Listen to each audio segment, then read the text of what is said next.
2월 18일 목요일 새벽 기도회를 하나님 앞에 드리겠습니다.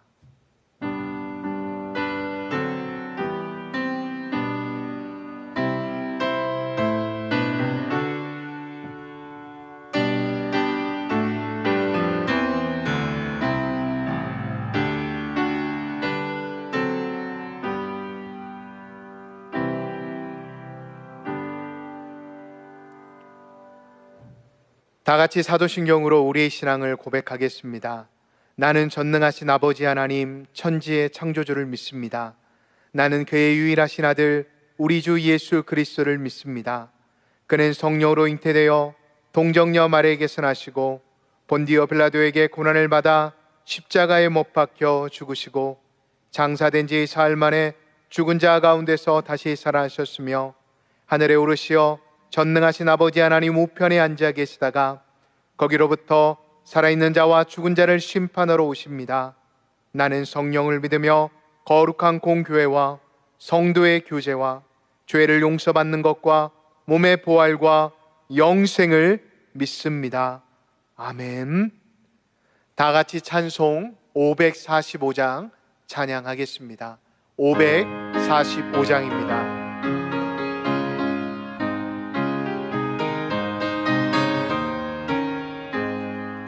이 눈에 아무 증거 아니 배어도 믿음만을 가지고서 늘 걸으며 이 귀에 아무 소리 아니 들려도 하나님의 약속 위에서 위라 걸어가세 믿음 위에 서서 나가세 의심 버리고 걸어가세 믿음 위에 서서 눈과 귀에 아무 증거 없어도 이 눈이 보기에는 어떠하든지 이미 얻은 증거대로는 믿으며 이 맘에 의심 없이 살아갈 때에 우리 소원 주 안에서 이루리 걸어가세 믿음 위에 서서 나가세 의심 버리고 걸어가세 믿음 위에 서서 눈과 귀에 아무 증거 없어도 주님의 거룩함을 두고 맹세하 주 하나님 아버지는 참 미쁘다 그 귀한 모든 약속 믿는 자에게 능치 못할 무슨 일이 있을까 걸어가세 믿음 위에 서서 나가세 의심 버리고 걸어가세 믿음 위에 서서 눈과 귀에 아무 증거 없어도 아멘. 이 시간 우리에게 주는 하나님의 말씀은 마태복음 14장 22절에서 36절 마지막 절까지입니다. 우리 22절부터 한 절씩 하나님의 말씀을 봉독하겠습니다. 예수께서 즉시 제자들을 재촉하사 자기가 무리를 보내는 동안 배를 타고 앞서 건너편으로 가게 하시고 무리를 보내신 후에 기도하러 따로 산에 올라가시니라. 저물매 거기 혼자 계시더니 배가 이미 육지에 술이나 떠나서 바람이 거스름으로 물결로 말미암아 고난을 당하더라. 밤사경에 예수께서 바다 위로 걸어서 제자들에게 오시니 제자들이 그가 바다 위로 걸어오심을 보고 놀라 유령이라 하며 무서워하여 소리 지르거늘 예수께서 즉시 이르시되 안심하라 나니 두려워하지 말라. 베드로가 대답하여 이르되 주여 만일 주님이시거든 나를 명하사 물 위로 오라 하소서 하니 오라 하시니 베드로가 배에서 내려 물 위로 걸어서 예수께로 가되 바람을 보고 무서워 빠져가는지라 소리질러 이르되 주여 나를 구원하소서 하니 예수께서 즉시 손을 내밀어 그를 붙잡으시며 이르시되 믿음이 적은 자여 왜 의심하였느냐 하시고 배에 함께 오르매 바람이 그치는지라 배에 있는 사람들이 예수께 절하며 이르되 진실로 하나님의 아들이로소이다 하더라. 그들이 건너가 게네사렛 땅에 이르니 그곳 사람들이 예수이신 줄 알고 그 근방에 두루 통지하여 모든 병든 자를 예수께 데리고 와서 다만 예수의 옷자락이라도 손을 대게 하시기를 간구하니 손을 대는 자는 다 나음을 얻으니라. 아멘. 이 시간 말씀을 듣기 전 함께 기도하겠습니다. 은혜와 사랑이 충만하신 하나님 아버지, 오늘도 은혜 허락하시기 위해 이렇게 복된 새벽의 시간을 허락하여 주시니 참 감사합니다. 오늘도 은혜 받기 위해 새벽을 깨운 성도들을 기억하여 주시고 이 시간 하나님만이 주실 수 있는 은혜로 충만케 하셔서 말하는 자와 듣는 자가 은혜 받는 복된 시간이 되게 하여 주옵소서. 오늘도 예배를 위해 반주로 방송실에서 수고하는 이들을 기억하여 주시고 그들에게 하나님의 은혜를 덧입혀 주옵소서. 우리 예배를 언제나 기쁘게 받으시는 예수님의 이름으로 간절히 기도하옵나이다. 아멘. 오늘 본문의 사건은 예수님께서 보리떡 5개와 물고기 2마리로 인해 놀라운 기적을 일으키신 오병이어 사건 이후에 벌어진 사건을 기록하고 있습니다. 우리는 오늘의 본문의 말씀을 묵상하면서 오늘의 본문의 배경이 왜 일어났는지를 먼저 묵상해 볼 필요가 있습니다. 여러분 한번 생각해 보십시오. 오병이어 사건을 일으키신 다음 예수님과 무리들 그리고 제자들의 마음을 말입니다. 그리고 그 오병이어 사건이 일어났던 그 들판의 풍경들을 말입니다. 먼저 그 들판에 있었던 많은 무리들과 제자들의 모습들을 여러분 한번 생각해 보시기 바랍니다. 제자들과 무리들의 모습들을 상상해 보면 무리들은 하나같이 들떠 있거나 아니면 예수님께서 행하신 그 이야기들을 나누는데 정신이 없었을 것입니다. 또한 정치적인 생각을 가지고 예수님을 보러 나왔던 사람들은 하나같이 예수님을 어떻게 하면 그들의 리더로 그들의 왕으로 삼을지 궁리를 하고 있었을 것입니다. 요한복음 이 열렬한 분위기를 이렇게 표현하고 있었습니다. 예수를 억지로 붙들어 임금으로 삼으려 하는지라. 다시 말해 그 자리에 있었던 많은 무리들은 하나같이 예수님을 보통 사람으로 생각하지 않았습니다. 예수님을 그들보다 나은 지도자요, 또한 특별한 능력을 행하는 놀라운 능력의 사람으로 생각하였습니다. 그리고 여러분 그 자리에 있었던 제자들을 한번 생각해 보십시오. 제자들은 그 무리들의 질서를 안정시키고 또한 빵을 나누어 주면서 또한 물고기를 떼어 주면서 많은 사람들을 접촉하였을 것입니다. 그리고 하나같이 제자들을 부러운 눈짓으로 바라보았을 것입니다. 그리고 혹여나 제자들을 아는 사람들은 하나같이 칭찬이나 또한 부러운 이야기들을 하였을 것입니다. 그러한 상황을 경험한 제자들은 아마 거의 다 거즘 의시되거나 아니면 여러 사람들의 인사를 받고 나서 의기양양해 했을 것입니다. 그런데 여러분, 예수님은 어떠하셨을까요? 예수님은 그러한 모든 상황을 바라보시고 오늘의 본문의 말씀 22절과 23절의 말씀을 살펴보면 제자들을 재촉하셨다라고 성경은 기록하고 있습니다. 제자들을 재촉하셔서 어떻게 하셨습니까? 제자들을 먼저 물 건너 지역으로 떠나 보내셨습니다. 그리고 예수님께서는 스스로도 그 자리를 피하여 산으로 올라가셨다라고 성경은 기록하고 있습니다. 왜였을까요? 왜 예수님께서는 그 자리를 굳이 피하려 하셨을까요? 예수님은 사람들의, 무리들의 의도를 알고 있었습니다. 그리고 또한 제자들의 상태도 알고 계셨습니다.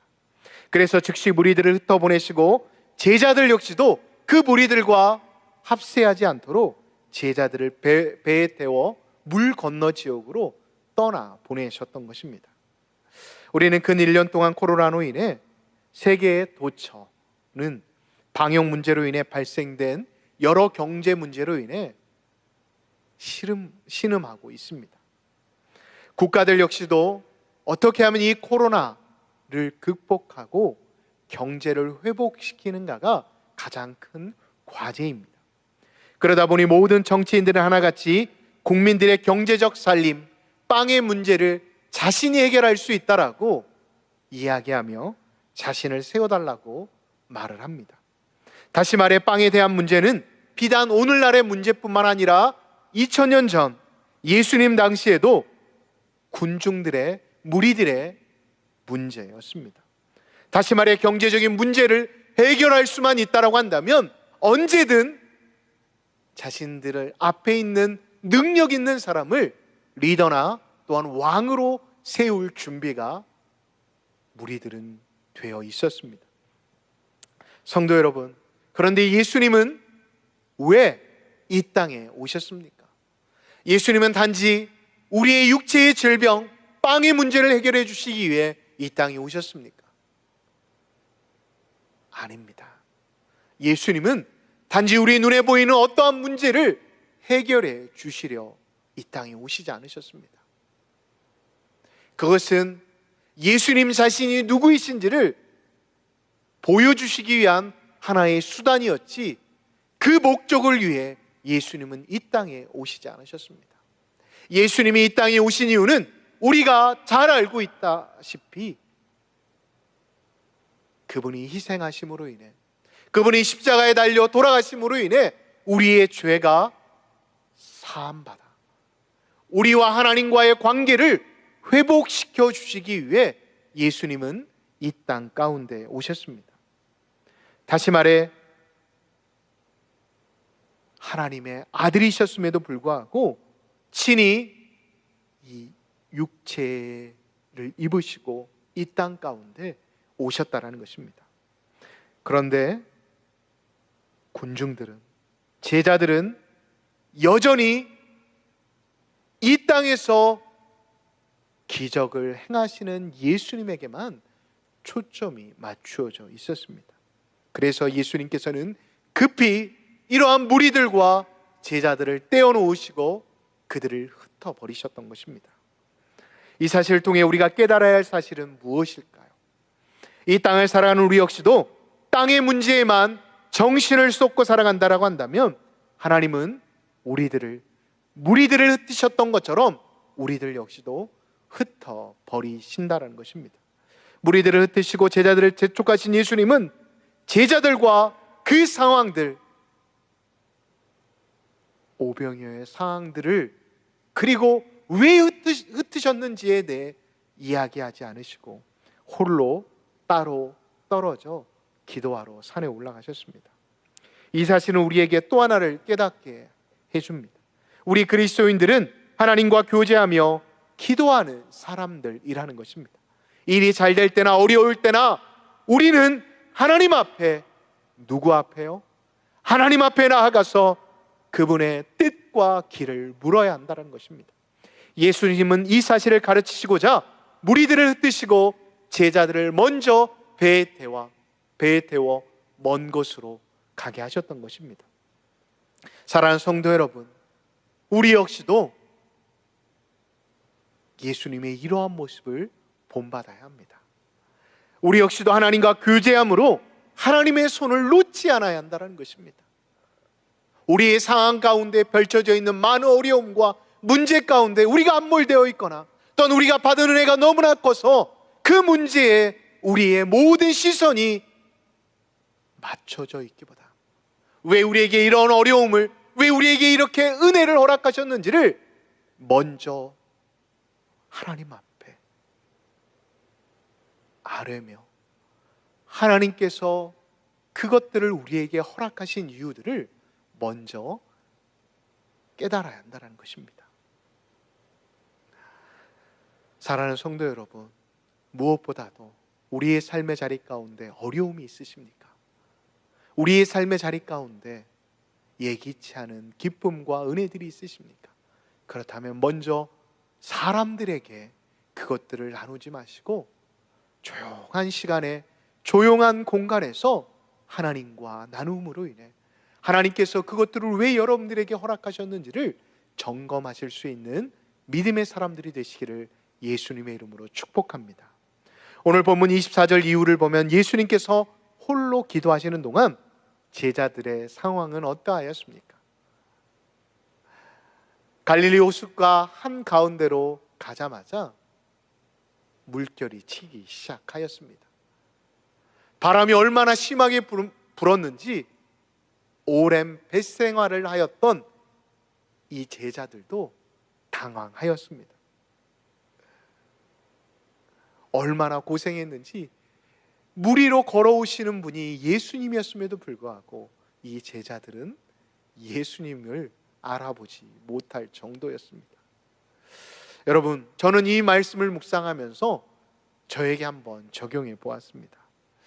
우리 역시도, 저 역시도 인생을 살아가면서 예수님을 구세주로 믿고 있지만 제 삶의 자리 가운데 예기치 못하는 많은 풍랑과 어려움들을 만나게 되었습니다. 그런데 그때 저는 어떻게 그 상황에 대처했는지 한번 생각해 보았습니다. 여러분, 한번 보십시오. 제자들은 실망하여 배를 타고 바다 건너편을 향해 나아갑니다. 그런데 그런 제자들을 태우고 가는 배에 풍랑이 일기 시작하는 것입니다. 앞으로 갈 수도 없고 깜깜한 바다 한가운데에서 배 안에 있는 제자들은 한숨이 근심으로 바뀌게 되었습니다. 성경은 이러한 모습에 대해 이렇게 표현하고 있습니다. 고난을 당하더라라고 말입니다. 얼마나 심한 풍랑이 일었으면 그들이 고난을 당하고 있다라고 표현하고 있을까요? 아마 제가 이 배에 타고 있다 하더라도 하루아침에 천국과 지옥을 다녀왔기에 너무나도 그 시간이 힘들었을 것입니다.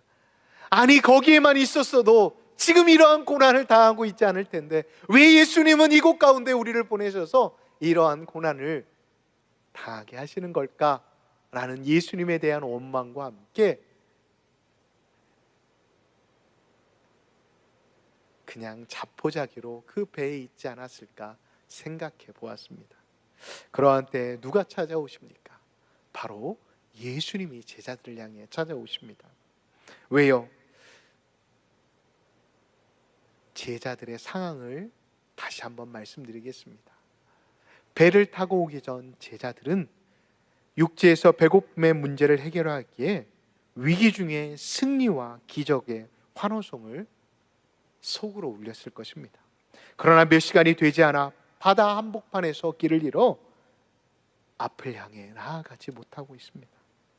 다시 말해 절대적인 한계에 부딪혀 있는 것입니다.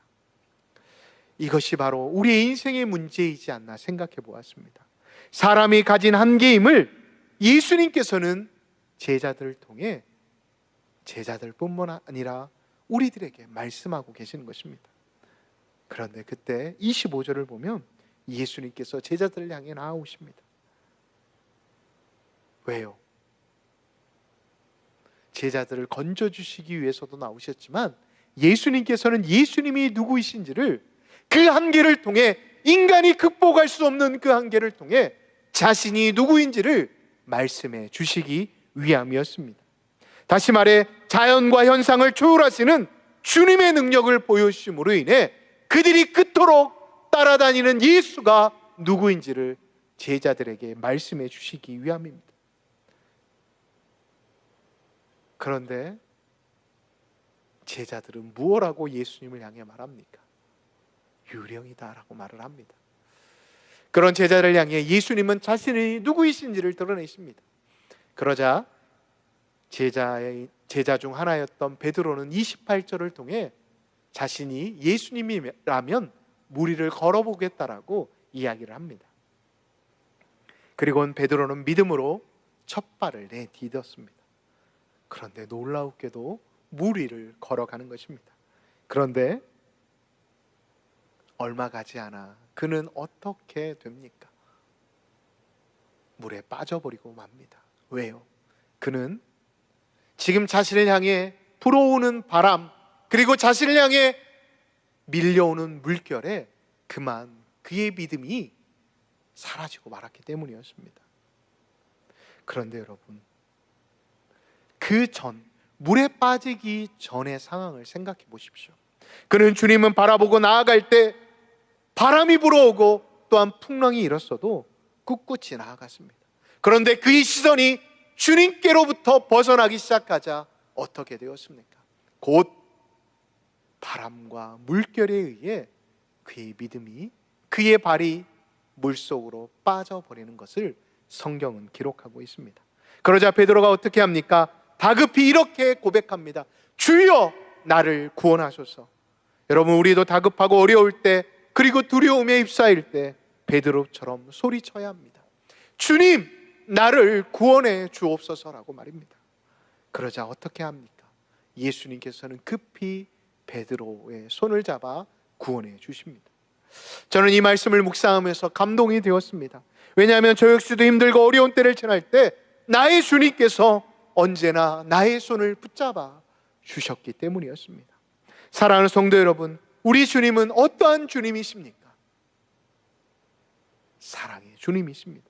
언제나 우리가 주님께 매달려 주님께 호소하면 주님은 즉시 손을 내밀어 우리의 손을 잡아 주십니다. 아멘이십니까?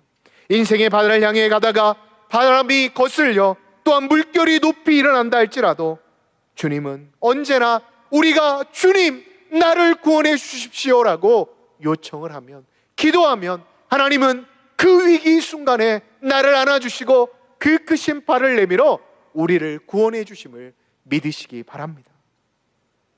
사랑하는 성도 여러분, 주님은 오늘 이 베드로의 모습을 통해 또 한 가지 우리에게 이렇게 말씀하십니다. 우리의 삶의 자리 가운데 만나게 되는 모든 문제는 믿음의 문제라는 것입니다. 믿음이 작은 자여 왜 의심하느냐?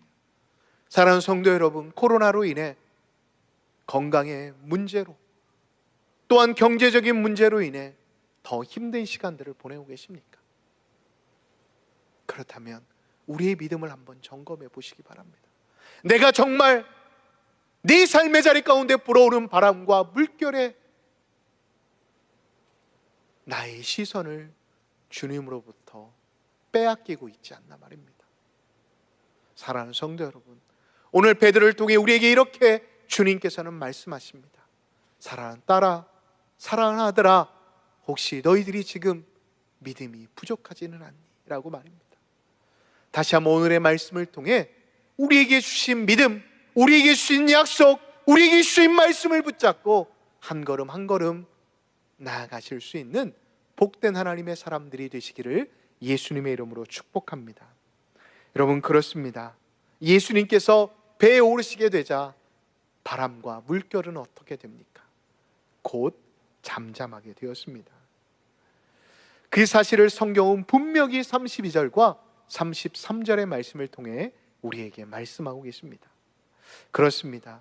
예수님은 구약에서 하나님이 하신 일들을 똑같이 3년의 공생애를 통해 하셨습니다. 물을 통제하시고 물에 빠져 위험에 처한 백성들을 구하신 하나님이 스스로를 드러내셨습니다. 하나님이 물을 제압하신 것처럼 예수님께서도 물을 통제하여 자신의 백성을 구원해내셨습니다. 바로 하나님도 구약의 홍해와 요단강을 통제하신 것처럼 예수님도 이 갈릴리 물을 통제하신 것입니다. 예수님은 진정으로 다윗의 혈통의 메시아이시며 이사야 선지자가 묘사한 것처럼 하나님의 종이시며 하나님의 아들이시다라는 것을 성도 여러분 잊지 마시기 바랍니다. 그 일을 위해 예수님께서는 굳이 빵의 기적에 빠져 있는 그 제자들을 일깨워 주시고 가르쳐 주신 것입니다. 이어서 말씀을 살펴보면 34절을 보면 그들이 곧 게네사렛 땅으로 건너갔음을 성경은 기록하고 있습니다. 그런데 그곳에 많은 사람들이 벌써 예수님이 오셨다라는 소식을 듣고 예수님께로 모여 들었습니다. 왜요? 다만 옷자락이라도 만진다라고 한다면 그들의 문제들이 해결되어 줄 수 있을 거라 생각했기 때문이었습니다. 발장에서 귀신 들린 사람을 고쳐주었던 가다라 지방의 사람들과는 정반대의 사람들의 모습이 오늘 본문은 기록하고 있습니다. 주님을 믿고 병들고 고통당하는 자들에게 예수님께서는 그분이 가지고 계셨던 아버지의 마음을 그 사람들에게 하나같이 보여주셨습니다. 사랑하는 성도 여러분, 이것을 통해 또한 우리에게 주시는 은혜는 무엇입니까?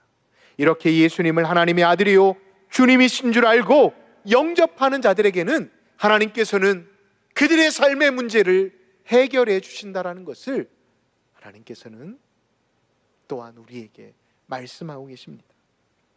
우리 역시도 오늘의 이 새벽의 말씀을 통해 주님이 누구이신지를 바로 깨닫고 그 주님을 믿고 늘 주님과 교제하며 주님과 함께하는 믿음의 사람들이 되시기를 예수님의 이름으로 축복합니다. 그래 우리의 삶의 자리 가운데 있는 물질의 문제, 건강의 문제, 또한 해결되지 않은 그 관계의 모든 문제들을 해결받는 은혜가 있으시기를 예수님의 이름으로 축복합니다. 기도하겠습니다. 하나님, 우리는 늘 우리의 눈에 보이는 현상에 매몰되어 하나님의 사랑과 은혜를 잃어버리고 살아갈 때가 너무나도 많음을 고백합니다. 지금도 우리가 하나님께 부르짖으면 하나님은 우리에게 크신 팔을 들어 우리를 안아주시고 우리의 문제를 해결해 주시는데 아직도 우리는 우리 안에 무지의 죄로 인해 하나님의 마음을 아프게 할 때가 너무나도 많음을 고백합니다. 주님, 불쌍한 우리들을 용서하여 주옵소서. 우리의 믿음 없음을 용서하여 주옵소서. 오늘도 주신 사랑, 주신 믿음 가지고 우리의 삶 속에서 그리스도의 사랑과 은혜를 나눌 수 있는 저희들이 되어줄 수 있도록 인도하여 주옵소서. 하나님, 오늘도 우리 교회를 위해 기도합니다. 하나님, 우리 교회가 어서 빨리 모든 예배가 회복될 수 있도록 인도하여 주옵소서. 예배 회복을 통해 함께 교제하고 함께 은혜 받아 하나님께서 우리에게 원하시는 귀한 일들을 함께 감당해 나갈 수 있도록 인도하여 주옵소서. 하나님, 우리 교회 오대 담임 목사님 청빙을 위해 기도합니다. 우리 온 성도들이 함께 각자의 삶의 자리 가운데 기도하고 있는데 하나님, 하나님의 마음과 눈에 합한 귀한 종이 세워줄 수 있도록 인도하여 주옵소서. 또한 올로 목사님을 위해 기도합니다. 귀한 종을 이 어려운 때에 세우셔서 너무나도 감사합니다. 더욱더 영육의 강건함을 허락하여 주셔서 귀한 말씀과 사역 감당하기에 어려움이 없도록 인도하여 주옵소서. 또한 항암 치료 가운데 계시는데 하나님 은혜 가운데 잘 마칠 수 있도록 인도하여 주옵소서. 하나님, 오늘도 이 나라의 민족을 기억하여 주시고 대통령과 위정자들에게 지혜 허락하여 주시고 방역으로 인해 수고하는 많은 의료진들과 방역 당국자들에게 하나님 은혜 허락하여 주옵소서. 오늘도 우리의 기도 가운데 응답하시며 언제나 우리의 믿음 없음에도 우리를 용서하시고 우리에게 크신 팔로 인도하시는 우리를 너무나도 사랑하시는 예수님의 이름으로 간절히 기도하옵나이다. 아멘.